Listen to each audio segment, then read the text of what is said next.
যে ইউনূস সাহেবের সাথে আমেরিকা বা ইসরায়েলের আগে একটা সম্পর্ক ছিল এবং কিন্তু অবশ্যই উনি গণহত্যার বিরুদ্ধে একটা স্টেটমেন্ট দিয়েছেন।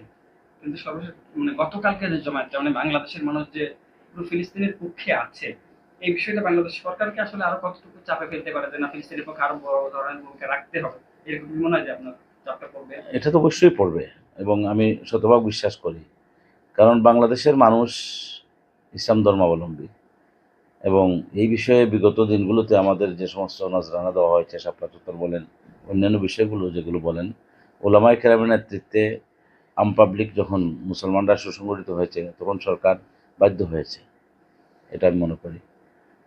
যেমন মনে করেন আমাদের দল বাংলাদেশ খেলাফত মজলিসের পক্ষ থেকে বাংলাদেশের ইসলামী রাজনীতির অন্যতম পুরোধা বীর সিপাহ সালার আল্লামা মামুনুল হক সাহেব যে কর্মসূচি ঘোষণা করেছেন আগামী 23 এপ্রিল ভারতীয় দূতাবাস অভিমুখে আমাদের গরম মিছিল এবং স্মারকলিপি প্রদান করা হবে, সেটাও একটা এফেক্টিভ প্রোগ্রাম হিসেবে আমরা বিবেচনা করি এবং সরকারও আশা করছি খুব শিগগিরই তার অবস্থান পরিষ্কার করবে।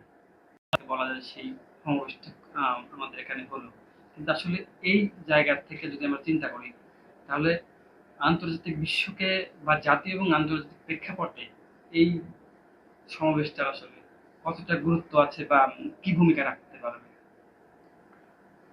দেখুন, আসলে বিষয়টা অত্যন্ত গুরুত্বপূর্ণ এবং আমি যে বিষয়টি উল্লেখ করতে চাই যে আমাদের পরিচয় হলো দ্বিতীয় বৃহত্তম মুসলিম রাষ্ট্র বাংলাদেশের নাগরিক আমরা।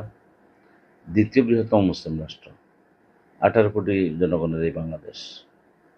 ইসরায়েল আমাদের চেয়ে অনেক শক্তিশালী বিভিন্ন ক্ষেত্রে, জনসংখ্যার দিক থেকে কিন্তু আমরা অনেকটাই ফ্যাক্টর, মানে বিশ্বের ইতিহাসে, বিশ্ব মানচিত্রে।